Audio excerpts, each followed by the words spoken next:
calling between 8:30 a.m. and 6 p.m. Eastern Time and receive this message, our office is experiencing a high volume of calls. If you are calling before 8:30 a.m. or after 6 p.m. Eastern Time or on the weekend, our office is closed. Please call back during our office hours or visit our website at www.mcconnell.senate.gov. Thank you. Well, Bob, I don't doubt that all the lines are busy given the stupidity we've seen here today.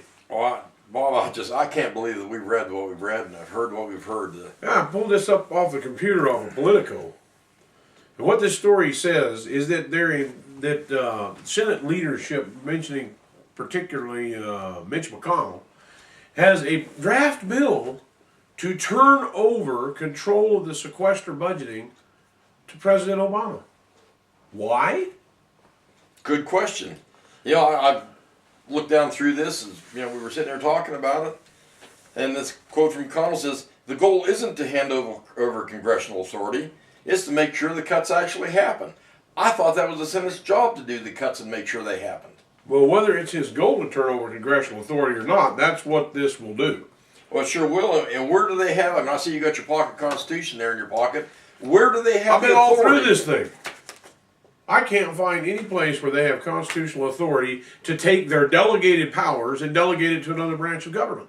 And I don't believe it exists, and I believe what we have here is probably the worst case of public cowardice we have seen since, Jubilation T. Cornpole. There you go.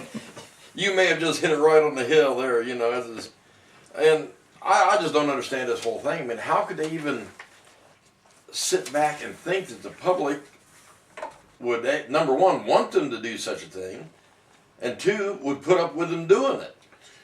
You know, Bob, I'm getting where I don't believe anything that comes out anymore. You're beginning to wonder all these conspiracy theories about motherships and brain transplants just might not be true. Maybe they've just been zapped by everybody. But I'll tell you what, this article in Politico is one of the most astoundingly written documents I've ever heard. It says that the sweep of the first GOP option is striking. Striking? Yeah, like right between the horns, man. It says if Congress were to follow this course, significant power would be shifted to the president. Let this, an unusual maneuver, unusual my tale. How about unprecedented? How about unconstitutional? How about just plain crazy? And then we sit here and why are we even having this discussion? How could this happen? You want to know why this happens? Because of this whole thing the Republican Party has been going through ever since Karl Rove got a hold of the party, where they decide that somehow or another we got to be Democrats in order to get elected as Republicans. And that's one of the things I think we're seeing here. These people lack the political courage to get in there and scrap. Now let's look at it this way. If these people, and this is what is being conveyed here in this piece, Bob, is that their hope is that they'll put this all off on Obama, he'll make the cuts, and people will be angry with him instead of the Republicans. What the Republicans need to understand, if they don't have the guts to do the job that they were elected to do, why don't they go home? And then they can turn all their salaries back in and we won't have to pay them. Now that's what I would do with a worker at my factory who says, I don't want to do my job, I give my job to Joe over here to do. Well, the thing gets me is they better understand the American people are already upset and mad over the inaction that they're doing. And then they want to, as you said, give the job away that they're elected to do. And then we have quotes like this little quote right here. It says, we're talking about giving the president this discretion for a matter of several months. It's from now to the end of the fiscal year. I'm sorry. I don't consider handing over the checkbook to the country to one person a discretion. A discretion? How do you like that phrase? I love that word. But let me tell you something. There's one better. I have the king of understatement here. And this is coming from Alabama Senator Richard Shelby, the ranking member of the Appropriations Committee. And he says, are you ready for this? Go for it. He is wary of ceding too much power to Obama to shift dollars. This is his quote, my friend. We ought to be watching that, Shelby said. You give a president all the power in the world and you're giving up a lot. Well, no snot, partner. Holy mackerel, with leadership like this, how can we lose? Oh, I'll tell you what, and this one from John McCain, and I know he's one of your favorite people, says, Congress has a constitutional responsibility to authorize and appropriate the nation's security, McCain said Tuesday. And why give that responsibility over to the President of the United States and that renders us not just ineffective, but irrelevant.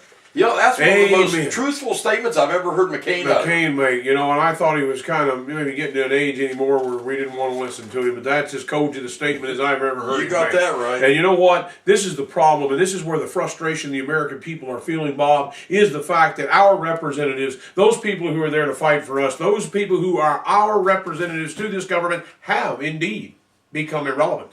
Well, They have no courage to fight anything. They have no courage to go after the corruption in this government. They have no courage to do those hard things that will save our republic from financial ruin. They have no courage to face the ugly and dirty things that have infected this government and be that surgeon that goes in and cuts out that corruption. They lack courage. And as a matter of fact, actually, what Mr. McCain there has said, I believe, is accurate. They have become irrelevant. Obama, for everything else, has made them irrelevant. He has declared himself a dictator, and this Congress has refused to contest the issue. Well, you know, we have one more quote in here from Mr. McCain, and it says, I think the American people may view it as a failure on the Republicans' part, but they may view it as a failure of presidential leadership. But the Arizona Republican was quick to warn his party, the president has a megaphone and the president is very effective at getting his message across. Well, you know what? He doesn't have to be that effective when the congressmen are abdicating their power to start with. But you know, he's right. We do not. Why don't we have spokesmen who are capable of articulating our position? Why do we always allow the opposition to define the argument, define the words we're going to be allowed to use to defend ourselves, and everything else? Our side is the correct side. The conservative side is the correct side. It is the one that will keep us in a place where this nation can be healthy and prosperous. All of history proves that, Bob. Why is it our people cannot seem to articulate that very, very sensitive, very, very sensible message in a way that resonates with people? And that, you don't want to know why, Bob? Because they don't have courage. That's why. They do not have the courage of their own beliefs. Well, somewhere, somehow, we have got to find somebody. There's, 500 and some people up there in Washington. And we can't find one person that can stand up and speak for the American people. Well, you speak in a way that is going to resonate. I mean, we have, a lot of different things. And this right here, Bob, I think really, really sums up how things are going to go. This is the thing. This is a quote from Senator Claire McCaskill, Democrat of Missouri. She says, we get whiplash around here, snicker, snicker, snicker. One day the Republicans are saying Obama's got too much power, and the next day they're saying give him all the power. It gets confusing. Well, Bob, I'm pretty damn confused myself. I was going to say she should see it from our side.